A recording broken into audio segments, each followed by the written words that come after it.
এমনকি ছোট্টদেরকে। আল্লাহর হাবিব সাল্লাল্লাহু আলাইহি ইসলামের কোলে এক ছোট্ট শিশু বসা।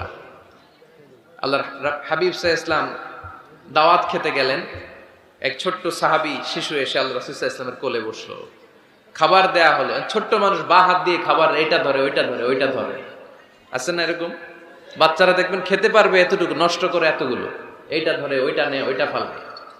তো আল্লাহ রাসূল সাল্লাল্লাহু আলাইহি ইসলামের কোলে বসে ওই সাহাবা বা হাত দিয়ে এটা টানে ওইটা টানে এটা ফালায়। আল্লাহ রাসূল সাল্লাল্লাহু আলাইহি ইসলাম বললেন, ইয়া গোলাম, এই পিচ্চি, এই বাচ্চা, সাম্মিল্লাহ, তুমি যে হাত দিয়ে খাবার টানতেছো বিসমিল্লাহ বলছো, আগে বিসমিল্লাহ বলো। কুল বিয়ামিনিক, ডান হাতে খাও। বিসমিল্লাহ বলো, কুল বিয়ামিনিক, ডান হাতে খাও। ওয়া কুল মিম্মা ইয়ালিক, তোমার সামনে যেটা আছে ওইটা খাও। এরকম টানা হিচড়ে করো না।